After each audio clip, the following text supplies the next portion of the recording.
प्यारी loyal family, mister horror एक और अनोखी भयावह कहानी के साथ हाजिर है। चंद्रमुखी के श्राप के बाद वो महल कुछ समय के लिए बंद कर दिया जाता है और उसकी सुरक्षा हेतु एक चौकीदार को रखा जाता है ताकि उस महल में कोई जाना सके। इस बात को लगभग 1 साल हो चुका था। जिन जिन लोगों ने महल में जाने की कोशिश की उसे चौकीदार ने समझाकर भेज दिया, और जो जानबूझकर आया तो वो कभी वापस नहीं आया। समय बीतता गया, अब कोई उस रास्ते से जाता भी नहीं था। एक दिन की बात है, कुछ 5 से 6 लोग अपनी गाड़ी से जा रहे थे और रास्ता भूल गए और महल के पास आ गए। अब हुआ ये कि उसमें से एक बड़ा बिल्डर था। उसने सोचा क्यों ना इसको लेकर मैं यहां पर एक बड़ा सा होटल बनाऊं। महल को खरीदने से पहले उसको चौकीदार से मिलना बहुत जरूरी था, जो उनका मैनेजर भी था। वो बिल्डर चौकीदार से मिलता है और उसको सारी बातें बताता है, लेकिन चौकीदार जान का हवाला देकर मना कर देता है। बिल्डर बहुत जिद्दी था, उसे हर कीमत पर वो महल खरीदना था। महल को खरीदने के लिए वो कोई भी रास्ता अपने आने को तैयार था, चाहे सीधे तरीके से नहीं तो फिर उल्टे तरीके से। जैसे ही बिल्ड को लगा कि ये मानेगा नहीं, तो इसने मुंह मांगी कीमत देने का वादा किया। वो कीमत थी 50 करोड़। 50 करोड़ की बात सुनकर चौकीदार थोड़ी देर के लिए सोच में पड़ जाता है। वो ये सोचता है कि ऐसे मनहूस और श्रापित महल से छुटकारा पाना है तो ये कीमत कुछ कम नहीं है। वो मान गया और उसने इस महल को वो बिल्डर को बेच दिया और वो वहां से चला गया। उसने बहुत बड़ा अच्छा सा आलीशान घर खरीदकर सुकून से रहने लगा, लेकिन वो कभी खुशी या फिर सुखी नहीं रह पाया। लेकिन जाने से पहले वो एक बात बिल्डर को बता गया, इधर का 106 नंबर का कमरा, वो कमरा कभी इस्तेमाल ना करे और ना ही करने दे, क्योंकि उस कमरे में बहुत अजीबोगरीब घटनाएं होती है। ये बात बताकर चौकीदार वहां से चला जाता है। बिल्डर बहुत खुश होता है कि उसको अरबों का महल सिर्फ 50 करोड़ में मिल गया। उसने पूरा महल को होटल में तब्दील कर दिया और करोड़ों काम आने लगा।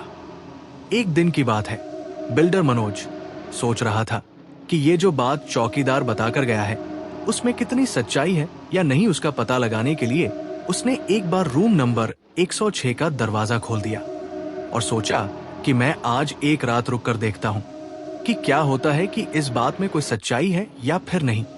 रात हो गई थी और जैसे ही वो पलंग पर लेटा, अचानक से उस कमरे में से बिजली चली गई और कुछ परछाइयां उसको दिखने लगी। साथ में उसको ऐसा लगा कि मानो जैसे उसको कोई खींच के उड़ा रहा है।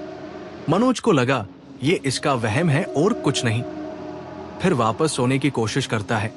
जैसे ही मनोज ने आंखें बंद की, उसके सामने एक खौफनाक, भयंकर, बहुत ही डरावना चेहरा सामने आया। वो चेहरा इतना भयानक था कि कमजोर दिल वाला तो तुरंत ही मर जाएगा। मनोज चिल्लाकर उठ गया। जैसे ही वो नींद में से डरकर उठा, उसका पूरा शरीर कांप रहा था।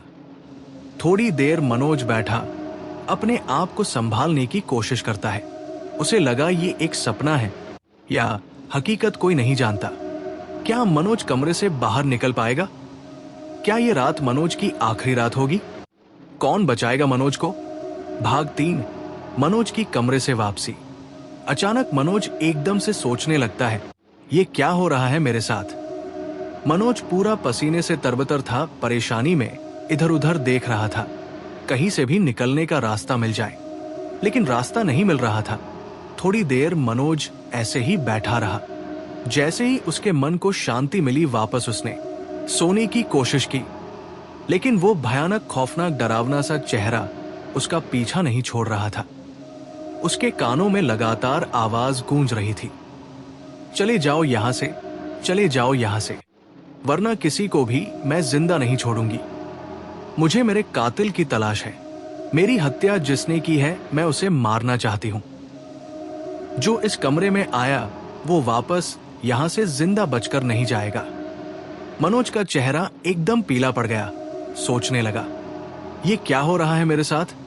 मनोज थोड़ी देर आंखें बंद करके ईश्वर का नाम लेता है और सोने की कोशिश करता है, लेकिन सो नहीं पाता। फिर भी वो लेटा हुआ है। लगभग आधी रात बीत गई है। जैसे तैसे करके वो रात काट रहा है।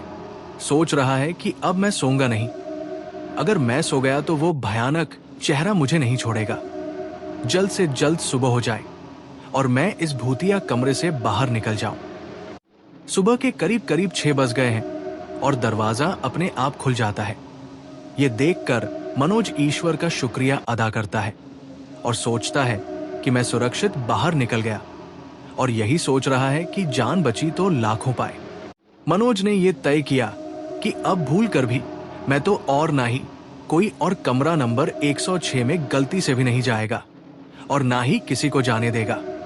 कमरे से सुरक्षित बाहर निकलने के बाद वो वापस अपने घर चला जाता है और कुछ दिनों तक वो सोचता है कि मैं होटल में ही नहीं आऊंगा, क्योंकि मनोज के दिल और दिमाग में वो भयानक डरावना खौफनाक भूतिया चेहरा जो एक लड़की का था, वो इतनी बारीकी से छप चुका था कि वो जैसे ही उस भयानक रात के बारे में सोचता अंदर से कांप जाता। मनोज के सहनशीलता की वजह से और धीरज की वजह से मनोज के होटल से वापस आने के बाद कुछ दिनों तक को घर पर ही आराम करता है। फिर वो सोचता है कि अगर होटल चलाना है तो मुझे होटल में किसी ना किसी तरह जाना ही पड़ेगा।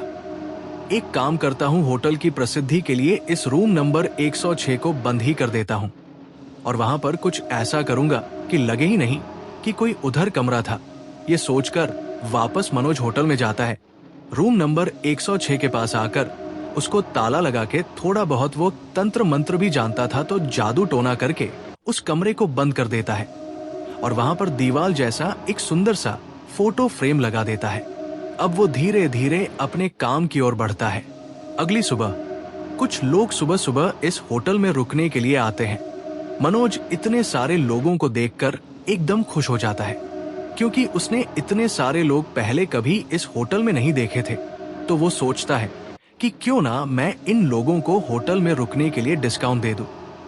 होटल में करीब करीब 5 जोड़े रहने के लिए आए थे। उन 5 जोड़ों में से 3 शादीशुदा थे और 2 ऐसे जोड़े थे जिनके आपस में सौगई हो रखी थी, और वो इस होटल को शादी के लिए बुक करने के लिए आए हुए थे। होटल में रहने का तरीका, उनका खाना पीना इतना अच्छा था कि वो सारे लोग उधर से खुश होकर गए और जहां भी गए इस होटल के बारे में सभी लोगों को बताया, ताकि और लोग भी इस होटल में आकर रह सके और उस होटल में मिलने वाली सुविधाओं का लाभ उठा सके। कुछ दिनों तक ऐसे ही सब कुछ ठीक ठाक चल रहा था और पैसे भी अच्छे खासे आ रहे थे, और धीरे धीरे इस होटल का नाम आसपास के शहरों में भी प्रसिद्ध हो चुका था कि लोग इस होटल में ठहरने के लिए एडवांस बुकिंग भी करवाने लगे। इस होटल में ठहरने के लिए मनचाहा दाम देने को तैयार थे, क्योंकि ये एकलौता होटल ऐसा था जो 50 किलोमीटर अंदर था। इसके अलावा दूर दूर तक और कोई होटल या गेस्ट हाउस नहीं था। इसकी वजह से इस होटल में ठहरने के लिए लोगों का तांता लगा रहता था।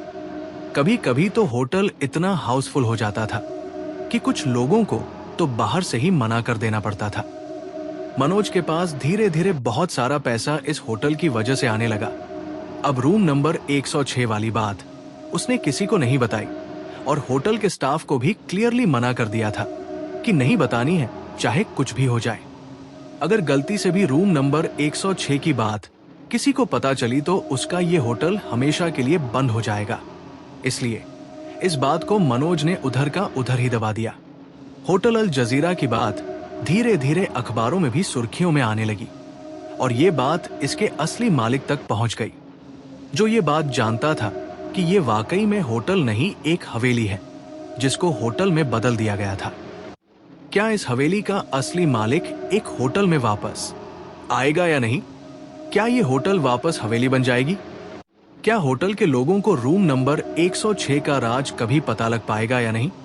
जानने के लिए आगे देखते रहिए एपिसोड 3।